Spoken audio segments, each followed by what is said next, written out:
Information is everywhere. We have numerous sources of information today, and we're going to take a little bit closer look at that today during our podcast. The first step in creating a presentation is finding the information.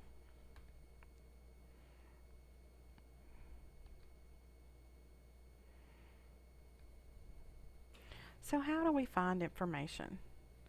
Well, we have multiple sources of information, and as a teacher, you will use a lot of information gathering strategies.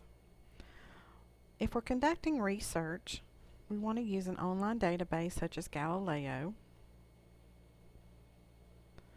or we can also reference books, ebooks, and media.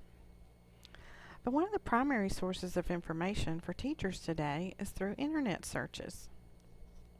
So we're going to focus a little bit on that today. So when conducting a web search, how do we make that search more efficient? Well, I've provided two resources for you in this PowerPoint presentation, in which you will have links to.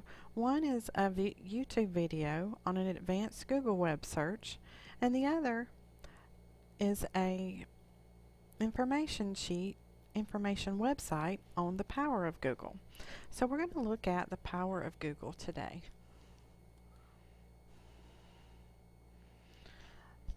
So looking at this website, which comes from thedailyinfographic.com, we see it has great information on the power of Google.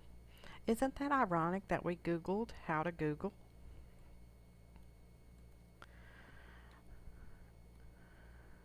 So let's look at some of the tips and tricks on how to Google. Search terms called operators can help you get the results that you want.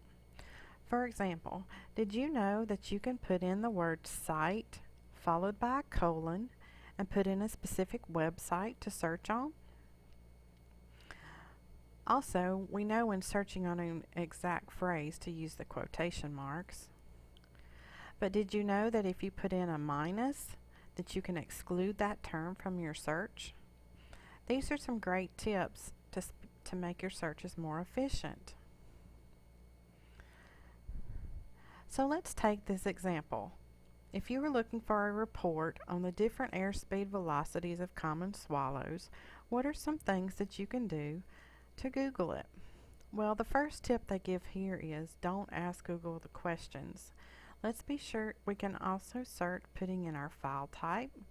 So let's look for a PDF, put in the words airspeed, and in the title we want the words velocity of swallow. So this is a great example of how to Google it efficiently. We're not going to look at Google Scholar today, but I just want you to be aware that that is one of the resources available for you as well. Let's look at some other Google tricks. If we're looking for a definition, we can put in the word define followed by a colon followed by the word we're looking for the definition for. No need to pull up the calculator on your computer. You can just type in the equation into Google using basic math functions. This also works for unit conversions. Just type what you're looking for and it will give you the units that you want.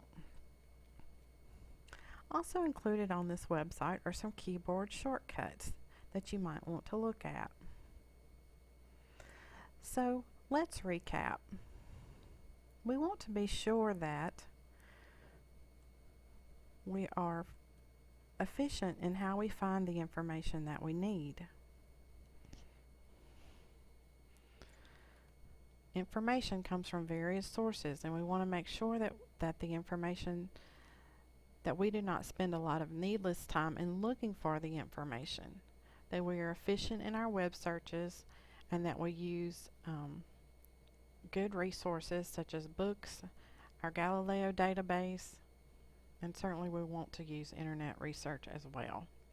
So this concludes our podcast on how to find information for our presentations. Next time we're going to look at how to analyze that information.